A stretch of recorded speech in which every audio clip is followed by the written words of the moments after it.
Yeah, so it's going to be our first video, just some basic tips and tricks, my thought process, ideas, as far as installing these 850 cages. So this will probably, any manufacturer's cage you go with, it'll probably be very similar.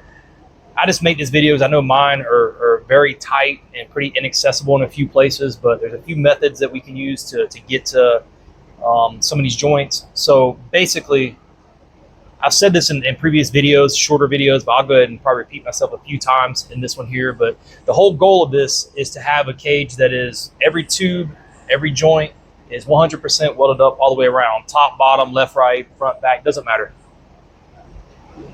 So this cage right here, I've already got it, everything welded up that I possibly can. So obviously when you get the cage, you put it in the car, and I'll probably cut here in a minute to actually showing what I'm talking about.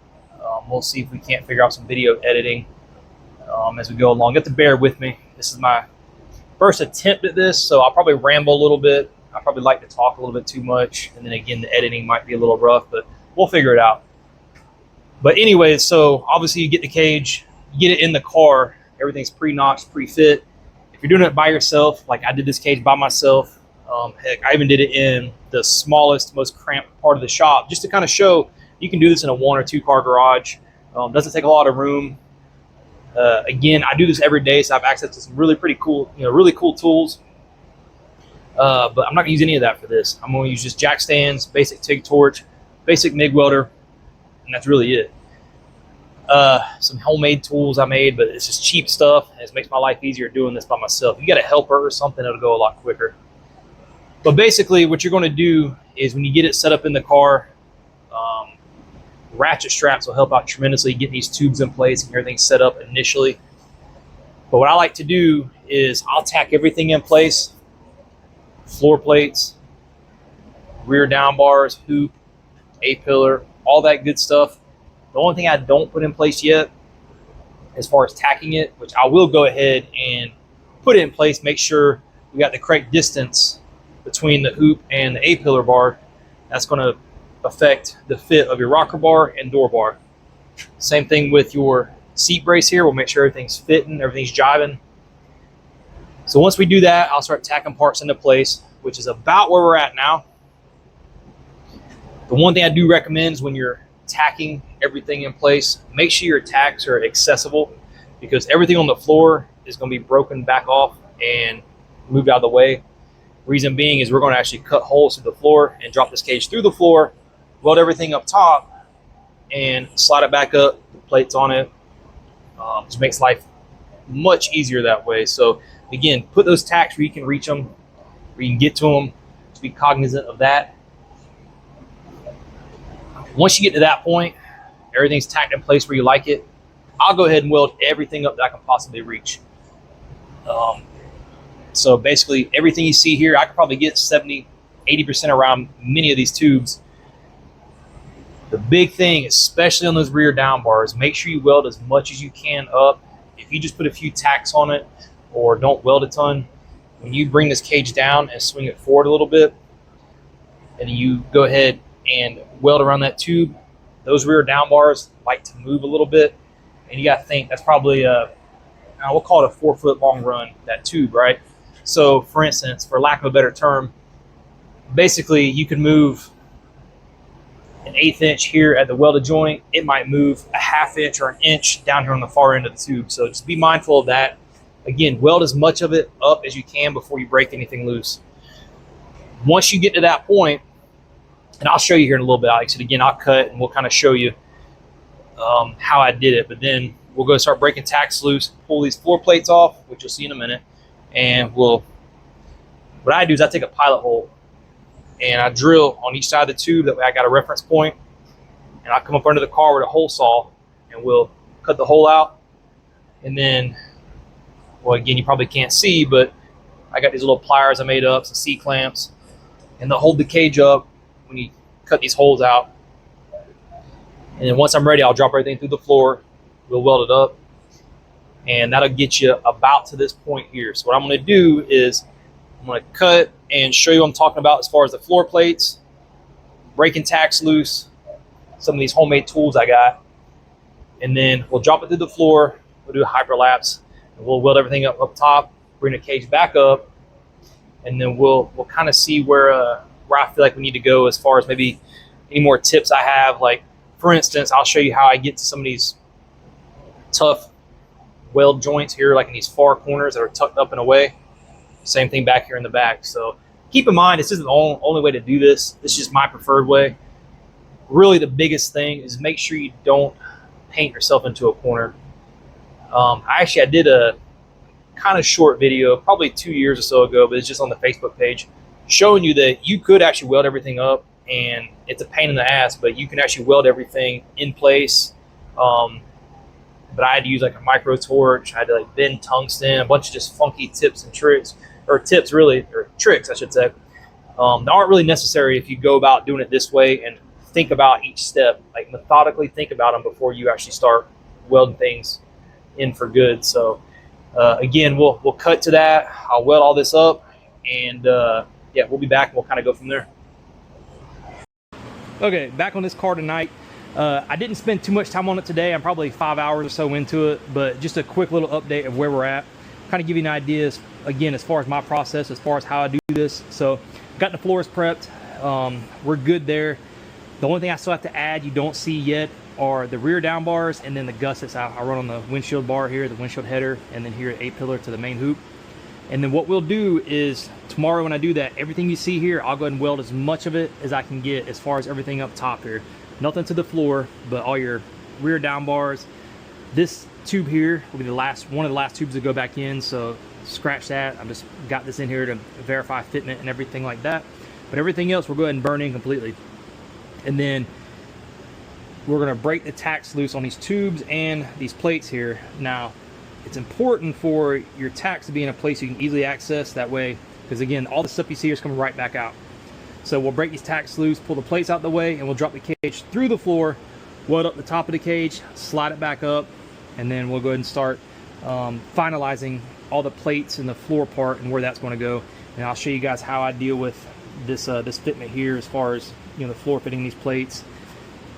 You can kind of see the dash bar placement on these cage kits. I mean, that can go basically anywhere, but this guy here wants to run the stock skeleton behind the dash. So this position here clears everything except for that far mount over there. You'll have to just take and just modify that just a little bit, and then trim this driver side mount along the bottom of the windshield edge here. But other than that, it all clears. All the wiring clears. It's tight fit, but it clears. But yeah, that's it. The part you didn't see is I went ahead and laid out the rocker bars and the door bars. Got everything fitting up, making sure again that it's all square and fitting like it should. So tomorrow I'll start doing the real videos of actually showing the process, and not just after I'm done with it for, you know, whatever amount of time. We'll go ahead and actually start running some real videos of the process. But again, this is kind of where I'm at. This is where I start. Car got leveled up side to side, front to back, so that makes getting the cage inside squared up a lot easier. Some cars it's more difficult than others. Like for instance, this one has a rebuilt title, salvage title, so who knows the history of it. But if you spend your time making sure everything is square and symmetrical with each side, it just makes the whole process go a lot easier, and when it's all said and done, it just looks much better. So again, if you don't want to put that detail in it, that's fine. I mean, it's not end of the world, but it's just a much better finished product. Have these things all fitting within, you know, a 1/16 of an inch or so everywhere you can that you pull from on these cages. So again, yeah, we'll do some real videos here in the coming days as I actually start the process of really burning this thing in. But you know, the questions you guys might have, just let me know, and we'll go from there.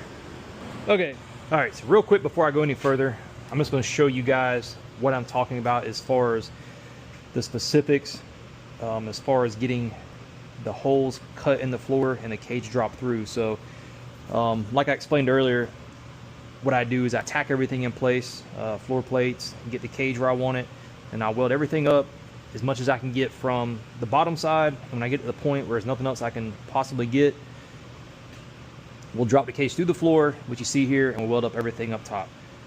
That being said, the actual process for getting the holes put in the floor, it's all straightforward. It's not revolutionary new stuff that I've come up with. It's just a very methodical process that just works well. Basically, this is where, like I was saying, as far as like tacking your plates and your tubing in place, this is where if you put them in an easy spot to access, it makes your life much easier. So you can see I'll tack the corners here of the tubing. Again, I can reach it easily.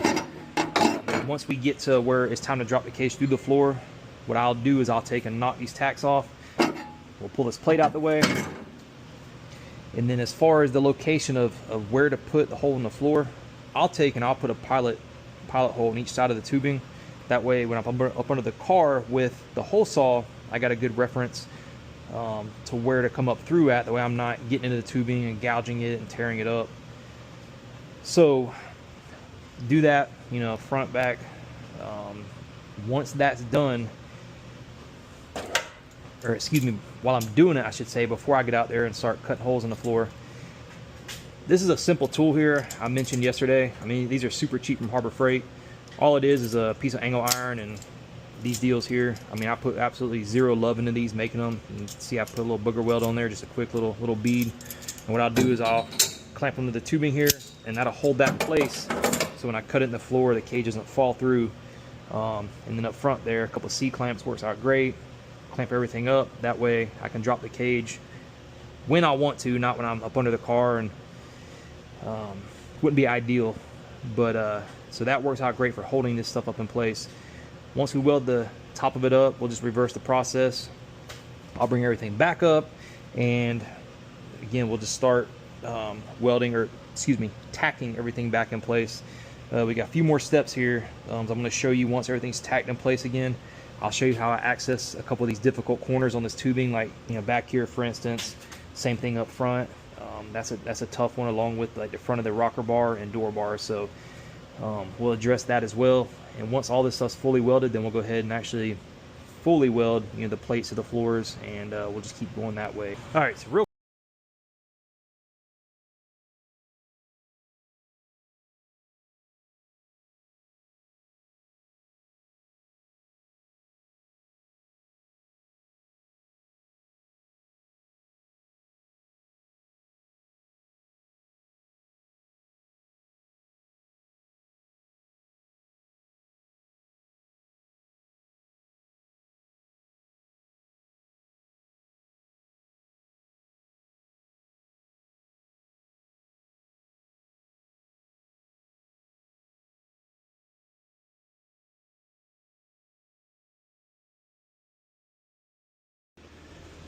Okay, so we're back on this cage, and we're to the part now where it's back up through the floor, and we're going to sort out welding these inaccessible joints, the tubes where they meet the floor plates. We're going to work on that now. So basically what I do, once it's back up through the floor, we'll slide the plates back where they go. We'll get the whole cage squared up, get everything sitting where I like it again.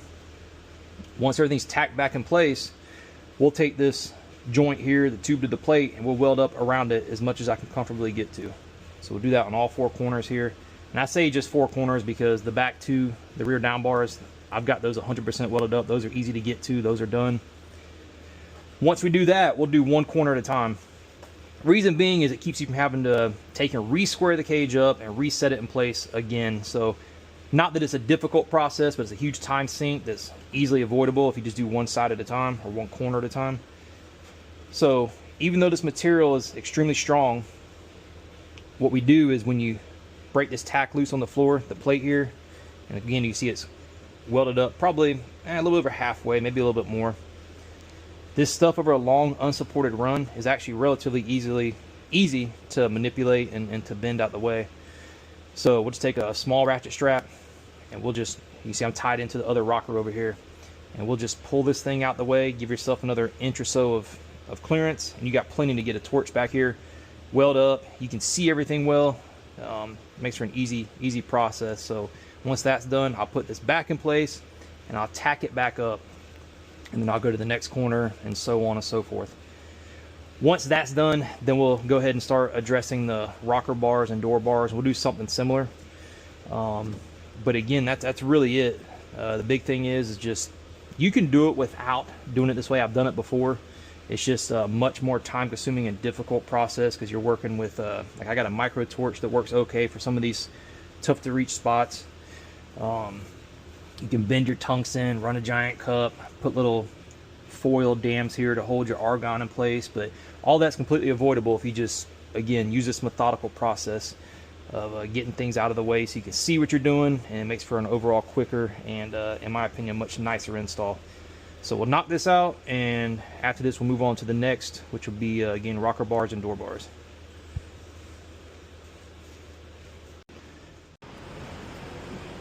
So now we're at the point of installing the seat brace and the door bars and rocker bars. So basically, I've had the seat in several times, getting the height and everything I want on the seat brace. Got there where I wanted it, start tacking parts in. Once you do that, it's the same thing as like when we dropped it through the floor, or even when we did the plate, the welding the tube to the plates.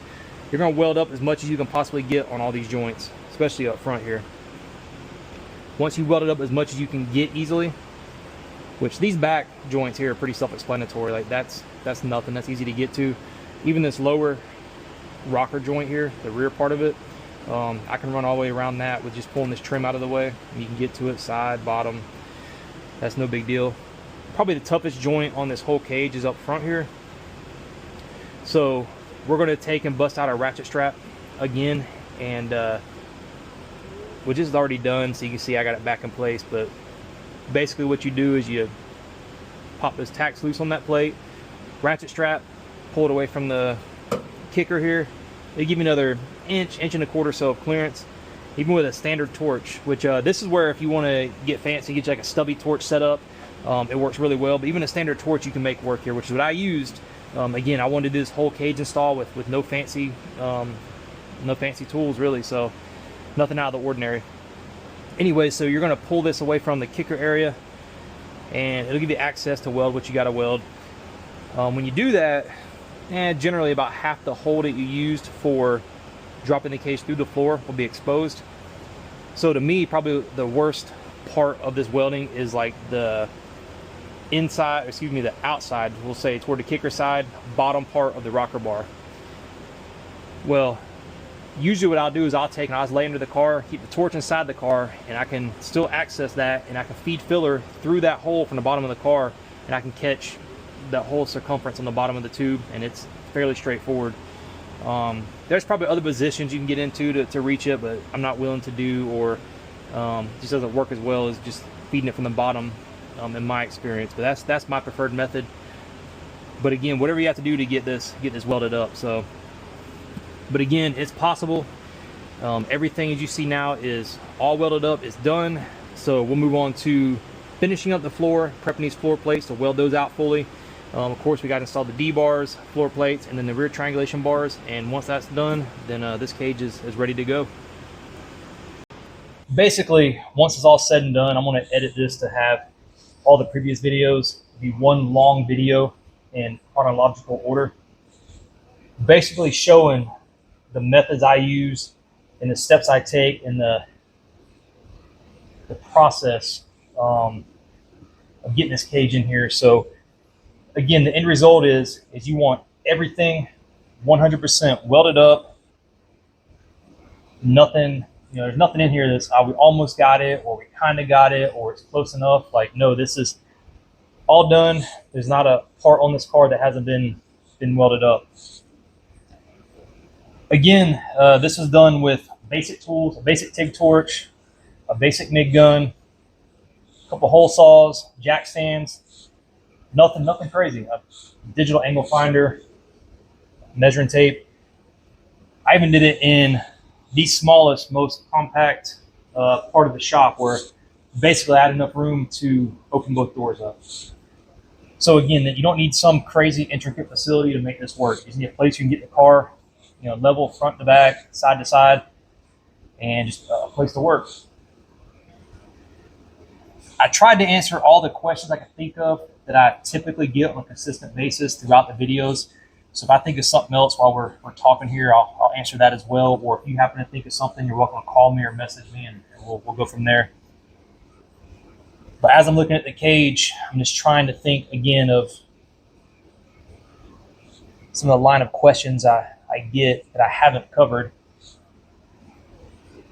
One thing may be, you see all these extra bars going throughout the cage. So these are standard in all my 850 cage kits.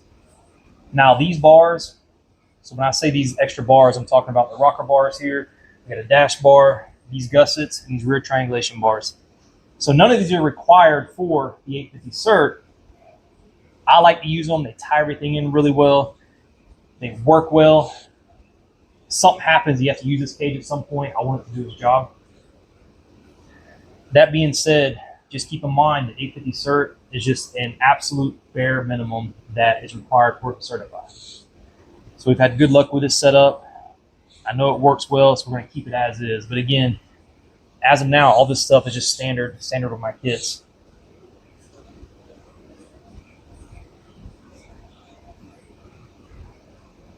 Even if you're going to MIG weld like a cage or something, everything that I spoke about pertains to that.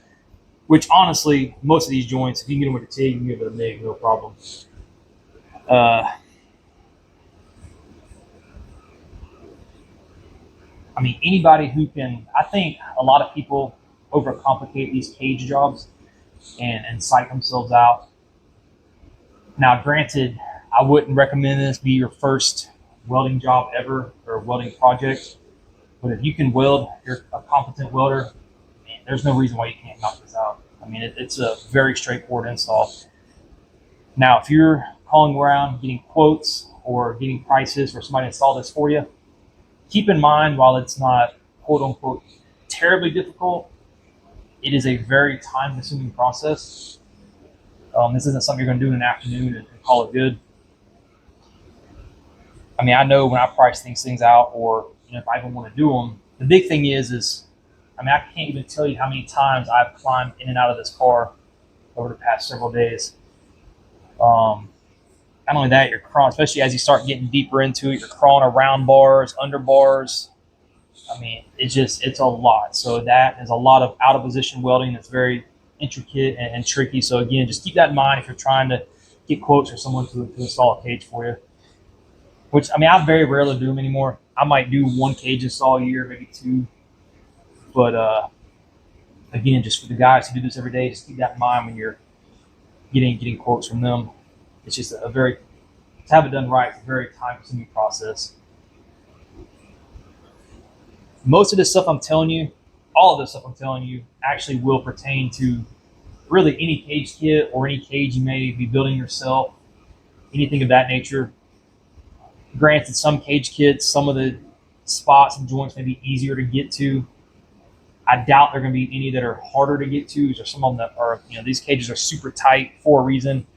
But again, it just results in a finished product that to me it's worth the hassle and the time to do it. I mean, it just fits well. It's going to work well. To me, they look good. Just to me, what I feel like if this car came with a cage from the factory, this is about what it probably should look like.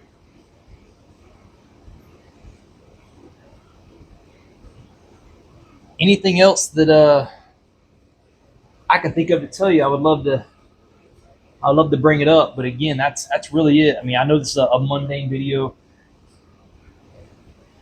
but again, I'm just looking for a resource for people to have that, maybe installing this to say, hey, if I would have seen this a year ago when I installed my cage, or if I would have seen this a month ago or a week ago, it helped me out tremendously. So it's stuff that I wish I would have knew when I first started doing this, that again would have made my life at first much more enjoyable as far as installing these cages or a lot of different chassis work really, but especially this sort of thing. So, because I mean, building a chassis car is different. You got a lot more access in many places.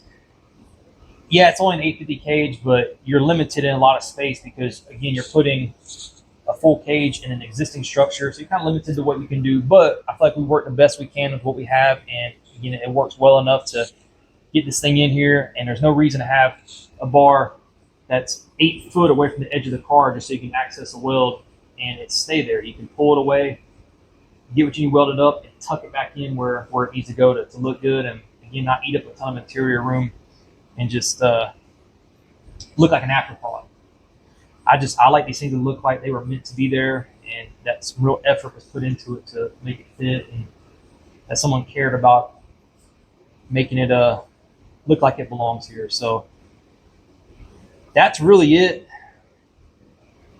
Any other questions you guys may have, suggestions, thoughts, just call me, message me, whatever. Let me know. I'll make some more videos as time goes on and time permits.